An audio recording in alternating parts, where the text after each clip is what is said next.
Hello everyone, इस video में हम लोग क्षेत्रफल कैसे निकालें इस बारे में देखने वाले हैं। हम लोग देखेंगे त्रिभुज ABC का क्षेत्रफल किस प्रकार निकलेगा। और देखिए, ये वीडियो केवल समकोण त्रिभुज के लिए है, मतलब जिस त्रिभुज में ऊंचाई दी हो तो ये उस त्रिभुज के लिए है। और देखिए, ये आपका त्रिभुज समकोण है क्योंकि देखिए ये 90 डिग्री का एंगल है। जो भुजा 90 डिग्री का एंगल बनाती है वही ये आपकी लंब हो जाएगी इसमें, क्योंकि समकोण त्रिभुज में कर्ण होता है, लंब होता है, आधार होता है। तो देखिए, इसका क्षेत्रफल निकालने के लिए हम लोग क्या करेंगे, हम लोग लिखेंगे त्रिभुज ABC का क्षेत्रफल। इसका एक फॉर्मूला होता है जो कि होता है आपका 1/2। क्या होता है? 1/2 गुणे होता है आधार गुणे में ऊंचाई।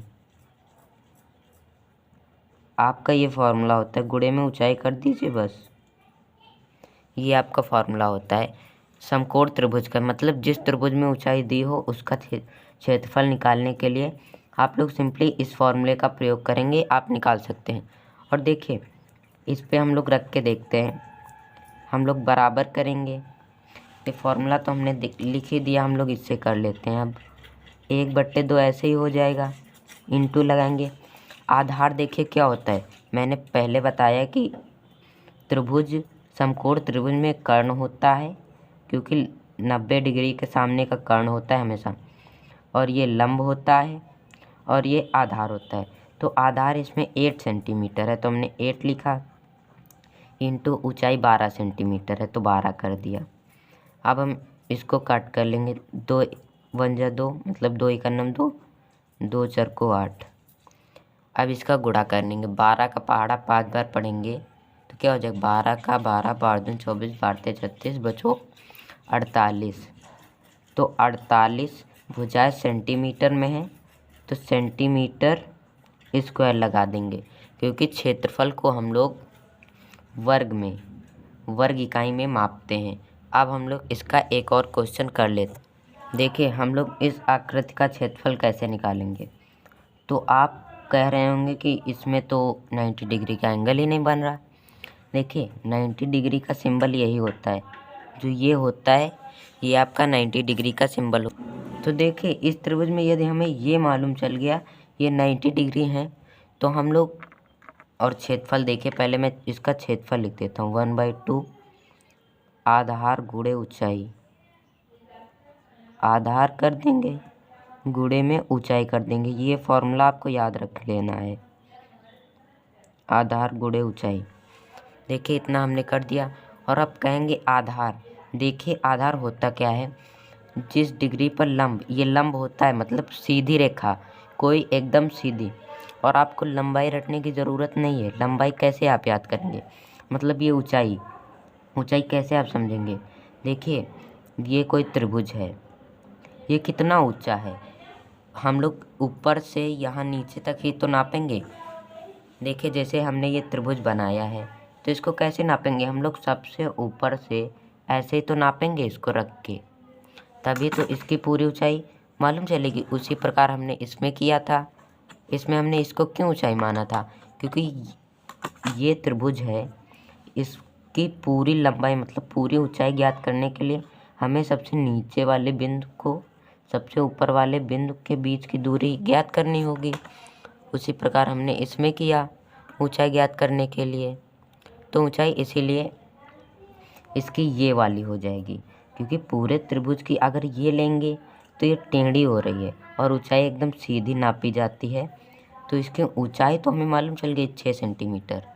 और आधार क्या होगा, ये जो ऊंचाई आपकी जिस भुजा पर होगी वही आपका आधार होगा। देखिए, जैसे ये थी, ये ऊंचाई BC पर खड़ी थी तो ये BC इसका आधार हो जाएगा। उसी प्रकार इसमें देखिए, इसमें ये AD आपकी ऊंचाई है और ये BC पर खड़ी है तो इसीलिए BC आपका आधार हो जाएगा। तो हम लोग इसको कर लेते हैं। देखिए, हमने 1/2 लिखा, और देखिए आधार ये पूरा होगा, ये B से लेकर C तक ये पूरा आपका आधार होगा। तो देखिए बी डी यहाँ से यहाँ तक तो आपकी 5 सेंटीमीटर और यहाँ से यहाँ तक 5 सेंटीमीटर। देखिए मैं इधर आपको समझा देता हूँ। देखिए जैसे हमने कोई ये रेखा बनाई और मैंने कहा कि ये इतनी 5 सेंटीमीटर, ये 10 सेंटीमीटर, तो ये पूरी कितनी होगी? ये यहाँ से यहाँ तक 10 सेंटीमीटर, यहाँ से यहाँ तक ये 5 सेंटीमीटर और यहाँ से यहाँ तक ये 10 सेंटीमीटर, तो पूरी कितनी हो जाएगी? हम लोग इन दोनों को जोड़ देंगे तो ये हमारी 15 सेंटीमीटर हो जाएगी। उसी प्रकार हम लोग यहाँ करेंगे। देखिए यहाँ कैसे करेंगे, ये बी डी हमारी 5 सेंटीमीटर है और ये डी सी 5 सेंटीमीटर है। तो अगर हमें पूरी बी सी और आधार कौन होगा? जिस पर हमारी ये लंब होगी, और ये लंब किस पर है? ए डी पर ही तो लंब है ये वाली। तो इसीलिए ए डी बी सी पर लंब है, मतलब ऊंचाई जो है वो बी सी पर खड़ी है। उसी प्रकार हमने इस वाले त्रिभुज में किया था कि ऊंचाई हमारी ए बी थी, ये ऊंचाई ए बी थी और ये खड़ी बी सी पर थी, तो इसीलिए बी सी इसका आधार हो गया था। उसी प्रकार इसमें हुआ, ए डी इसकी ऊंचाई थी और ये पूरी बी सी पर है, तो इसीलिए ये पूरी बी सी इसका आधार हो जाएगा। तो देखिए इंटू कर देंगे, आधार हमारा 5 + 5 10 सेंटीमीटर हो जाएगा। तो अभी मात्रक नहीं लगाएंगे, बाद में लगाएंगे जब फाइनल आंसर।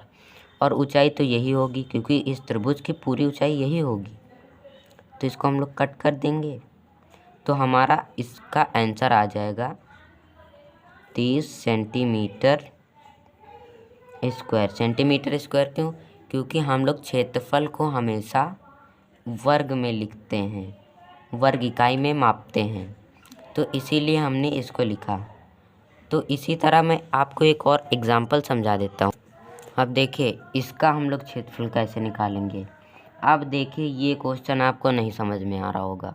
क्यों नहीं समझ में आ रहा होगा? क्योंकि हम लोग इस वीडियो में सिर्फ समकोण त्रिभुज, मतलब कि जिसमें 90 डिग्री का एंगल बनता है, उसके बारे में देख रहे हैं। और देखिए इसका भी आप लोग क्षेत्रफल इसी फॉर्मूले से निकाल सकते हैं, जो कि मैं लिख दे रहा हूँ, 1/2। ये फॉर्मूला आप लोग याद कर लीजिए, काफ़ी इम्पोर्टेंट है। आधार गुणे इसका ऊंचाई हो जाएगा। अब देखिए ना, इसमें आप आधार बता सकते हैं और ऊंचाई। तो देखिए इसमें आधार और ऊंचाई कैसे बताई जाएगी। और ऊंचाई सबसे मेन रोल है इसमें, क्योंकि जब हमें ऊंचाई मालूम होगी, ऊंचाई जिस पर होगी वही हमारा आधार हो जाएगा। तो इसी प्रकार इसमें देखिए ऊंचाई आप लोग इसकी निकाल सकते हैं, कुछ ना कुछ करके आप इसकी ऊंचाई निकाल सकते हैं। कैसे?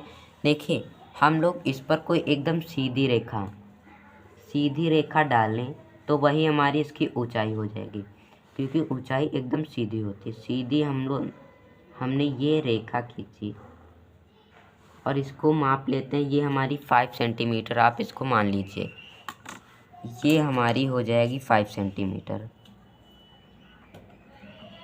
चूँकि ये लंब है तो इसीलिए यहाँ 90 डिग्री का एंगल, एकदम सीधी खींची है इसीलिए यहाँ 90 डिग्री का एंगल। अब देखिए अब आप इसमें बता सकते हैं, इसमें कैसे आप लोग इसको ऊंचाई बता सकते हैं, क्योंकि इस त्रिभुज की ऊंचाई क्या होगी? एकदम सीधा जब हम लोग इसको मापेंगे तभी तो इसकी ऊंचाई होगी। इसमें ऐसा समझिए, जैसे हमने कोई ये बिल्डिंग समझ ली, ये हमारी कोई एक बिल्डिंग है इतनी ऊंची, ये हमारी कोई बिल्डिंग है और इसकी हमें ऊंचाई बतानी है।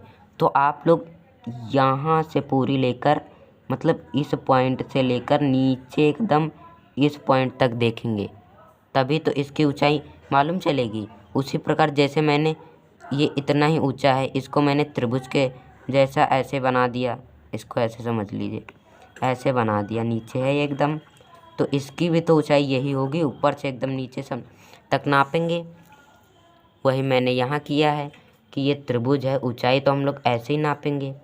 तो ऐसे बाहर ना नाप के हम लोग बीच में ही नाप लेंगे, तो इसकी ये ऊंचाई हो जाएगी। और आधार क्या होगा? ऊंचाई जिस पर हो, इस पर ये ऊंचाई है तो इसीलिए आधार इसका BC हो जाएगा, और BC 9 सेंटीमीटर दिया है। तो इसका हम लोग सिंपली आंसर निकाल सकते हैं।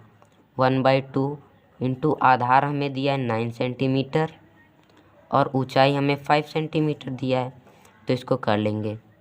9 से 45 हो जाएगा, 45/2 इसको भाग कर लेंगे। 2 दूना 4 हो जाएगा, फिर से 2 दूना 4, 0.5। इसका आंसर ये हो जाएगा। और आपको अगर आप इसको ऐसे आंसर छोड़ रहे हैं तो ये आंसर आपका गलत हो जाएगा। कैसे? क्योंकि क्षेत्रफल को हमेशा वर्ग इकाई में नापते हैं, तो इसीलिए सेंटीमीटर स्क्वायर लगाना कंपलसरी है, नहीं तो आपका आंसर गलत माना जाएगा। तो देखिए, इस वीडियो में हमने देख लिया कि समकोण त्रिभुज का हम लोग क्षेत्रफल कैसे निकालते हैं। और ये वीडियो यदि आपको अच्छी लगी हो तो इस चैनल को सब्सक्राइब और वीडियो को लाइक कर दीजिएगा, क्योंकि इसी प्रकार के छोटे से छोटे कॉन्सेप्ट इस चैनल पर मिलते रहते हैं। धन्यवाद।